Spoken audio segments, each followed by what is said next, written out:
You fine. Good morning. Good evening. Good afternoon. My brothers and sisters, ladies and gentlemen, citizens of YouTube, Pastor Dowell here. Let's talk about leadership for a second. In this world, I don't care where you go and what you do. I don't care what profession you're in. I don't care what family you're in. There always is going to be, if it's going to be worth its weight in gold, there's always going to be a chain of command, and there's always going to be some healthy form of leadership that will cause the family to prosper.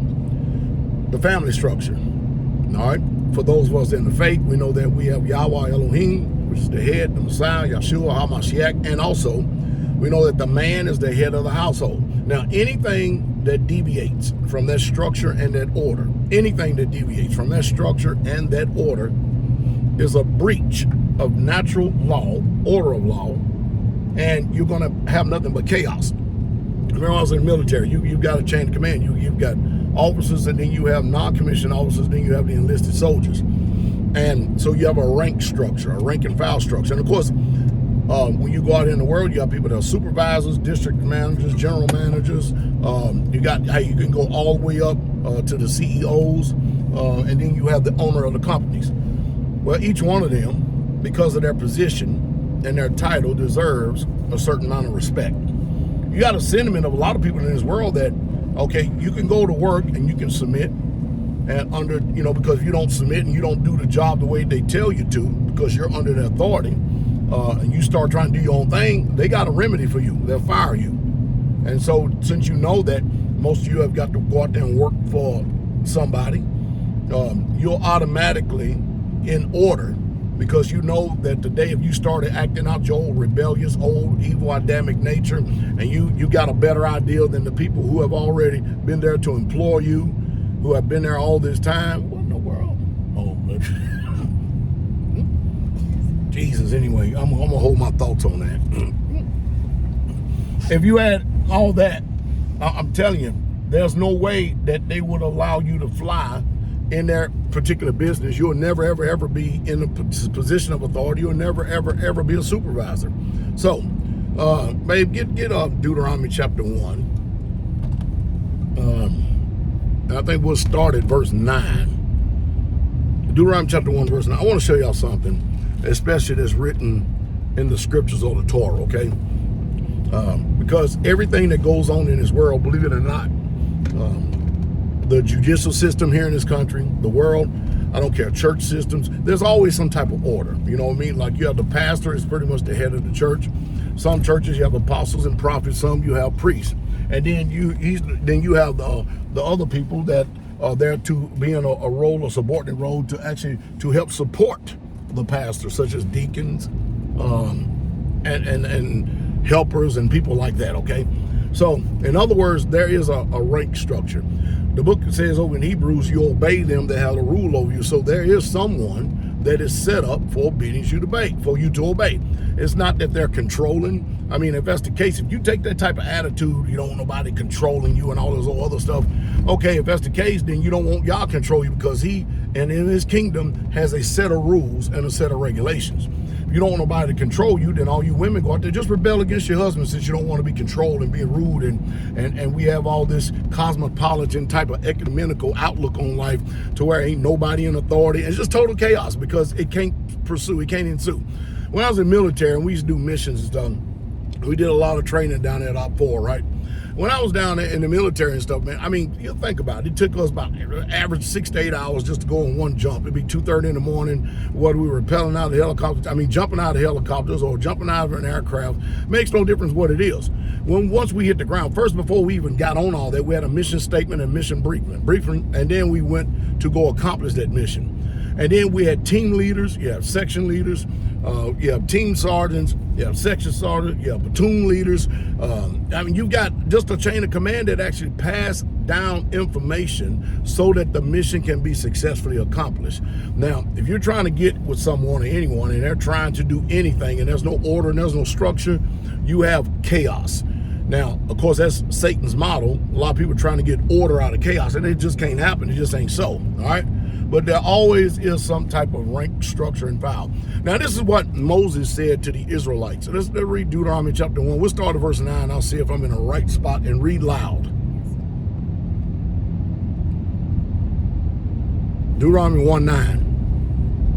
At that time I said to you, you are too heavy a burden for me to carry alone. All right, so Moses is telling the Israelites that I just cannot just do this by myself.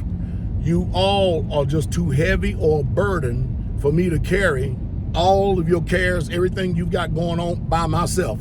So listen to what Moses said. The Lord your God has increased your numbers so that today you are as numerous as the stars in the sky. Yep, keep reading. May the Lord your God of your ancestors increase you 1,000 times and bless you as he has promised. But how can I bear your problems and your burdens and your disputes all by myself? You see, so Moses realized that trying to answer all the problems and all the disputes and stuff, that simply will wear him out and send him to an early grave. He just simply not equipped to do all that by himself. So Moses goes on and he gives instructions under the unction of the Most High Yah. Mind you, Moses is a custodian of the law. Read on. Choose some wise, understanding, and respected men. Now look, Moses told them, among you, you choose some men that are wise, men that are respected, and men of understanding. This is what Moses said now, right? Now Moses, basically, if you want to use the sentiments of the day, guess what he's asking people? You choose some people that will be able to adjudicate matters. And I'm going to say what this world says in a negative connotation whenever there's rebellion in the process. Choose somebody that's going to rule over you. Choose somebody that's going to control you and help manage you in your life. Watch this. Read on. From each of your tribes, and I will set them over you. And he will do what? Set them over you. That means they're going to be ruling over you. They're going to be controlling you. They're going to be managing you. They're going to have rules. They're going to have guidelines. They're going to have directives. They're going to have a perspective in the way that they get clear-cut instructions from Moses, the way things ought to run. Read. You answered me. What you purposed to do was good.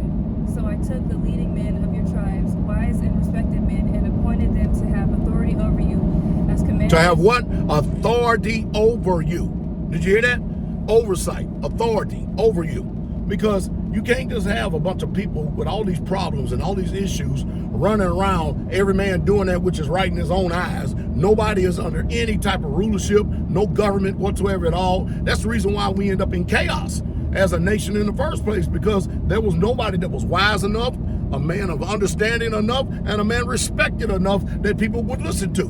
Because like I said before, I said it once, said it 1,000 times. Men don't follow titles like some people want you to do. They follow strength.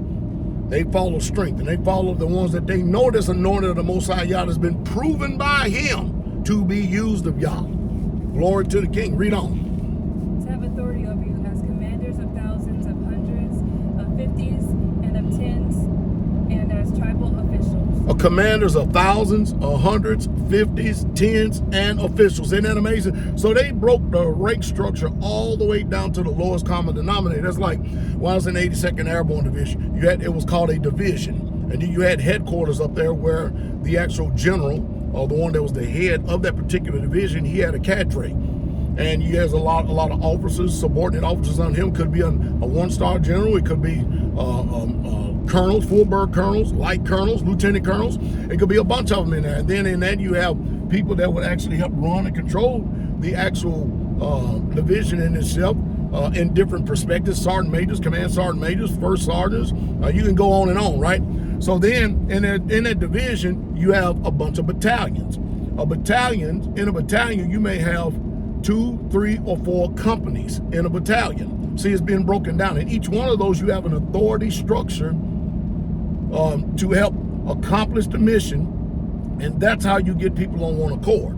Because without a vision, people perish. But in this case, in the military, without a mission and without a statement, without understanding without intel, without understanding what we're getting ready to do, how we're going to go about accomplish this mission, how we're going to go about assessing this, how we're going to go about this plan of attack to be able to do it. Hey, we got to have it passed down. And so therefore you got to have briefings, you got to give instructions, you got to tell the team leaders, team sergeants, and all them what is expected of them. This is what we need in order to win. Read on. And I charge your judges at that time, hear the disputes between your people and judge fairly. And do what? Hear the disputes and do what? Judge. In this world, especially amongst religious people, Ain't nobody gonna judge me. But that ain't what they said in the Israelites, not in the Israelite community. That is not the structure that is set up.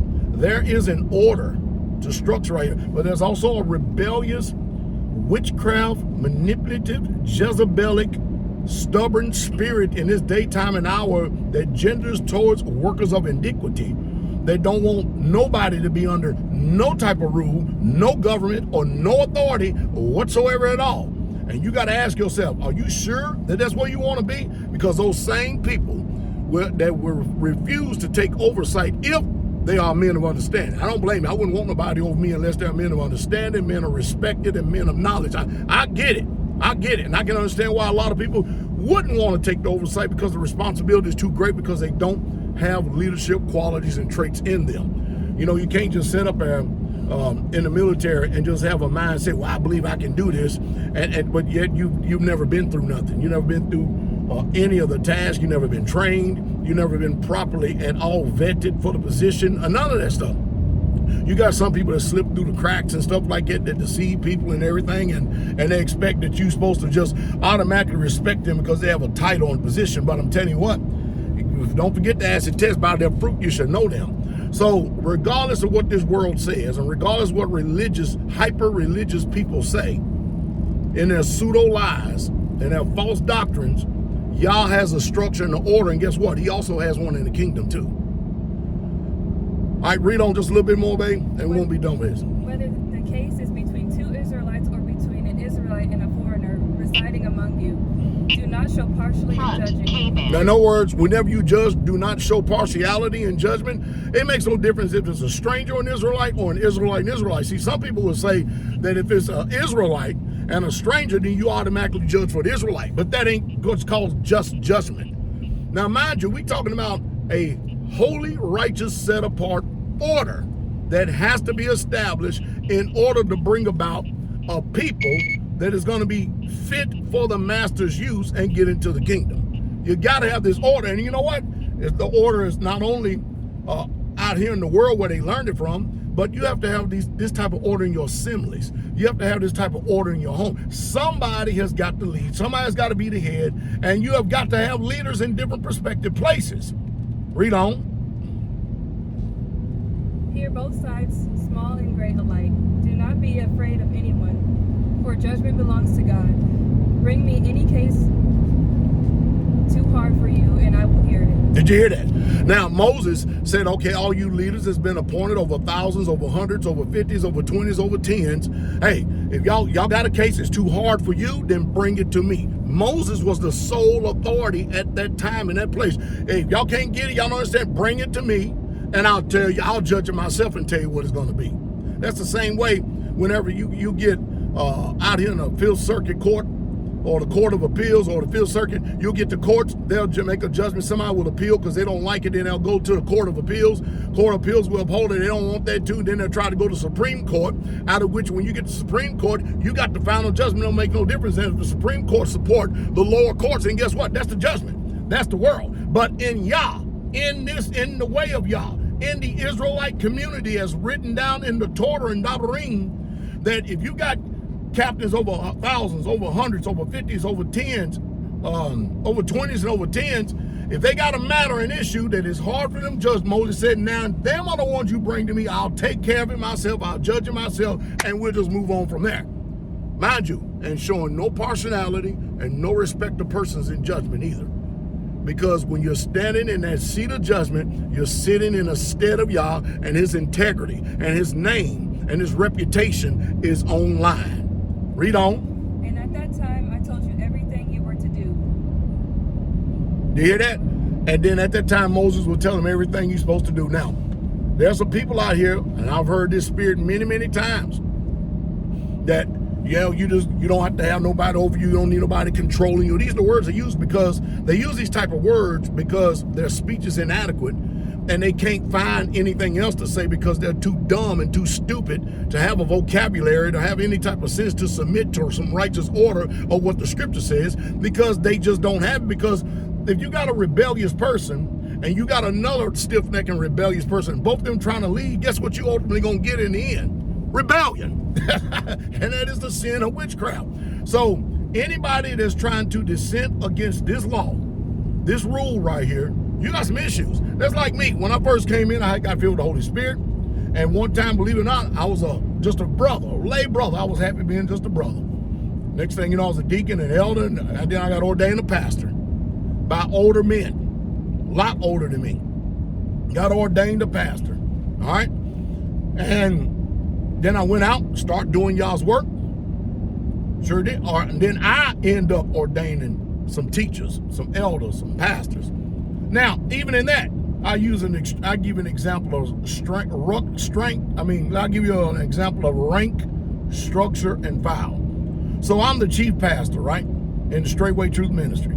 Then we have, the next pastor will be Pastor Corey. Then the next pastor will have Pastor Muir. Now, if we're using rank, Pastor Muir or Pastor Corey Pastor Muir does not outrank Pastor Corey. But when it comes to matter of judgments, all our word is equal until it comes up to me.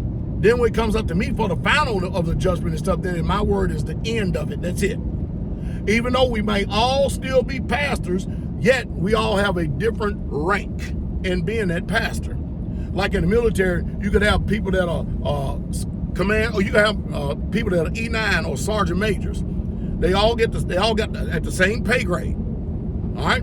But they all don't have the same time in grade. Then you have elders, all right? And then you have teachers, and you have deacons. That's just in order of y'all to be able to take care of things. You know, I thank the Father for his rank structure, because there's a lot of things that frees me up to be able to do more of y'all's work. And I'll give you another example. Right now, we're looking at getting ready to buy some more land, expand, and be able to help get some more people get free and get more communities going. It's a beautiful, beautiful thing. The thing that I've been looking for all these years is look like it's just getting ready to come to fruition, to where we're getting ready to be able to buy our own land and be able to cut our own hay. So the Most High is prospering us as we are obedient to him. So I hope I said something to stimulate thought right here. I hope I said something to be able to serve you well. I hope that y'all understand, brothers and sisters, that no matter what you do in life, be it in the world or in Yah, there is an order. There's a rank structure, and there's a file. You have to have leadership. If you don't have leadership, all you have is chaos. That's all you have. And you won't watch. Yah's hand will not be upon any assembly or anything just like that. Glory to the King. So, hey, I hope y'all learned something from this today, so that you don't be confused, because you know Yah's not the author of confusion, but of peace and love, as in all assembly of the saints. But there'll be some enemies out there that seek to pervert the way of Yah, and to try to give you its way, to try to mislead you, to make you think that you can do everything of your own volition and your own mind, and don't use no scripture. It's all opinion, it's all preference, it's all conjecture. No scripture for what they're saying, none whatsoever at all, to give you direction so you'll know what Yah says and not what man says. Y'all be encouraged. The King is coming, and while you're that, pray for those that are in authority over you.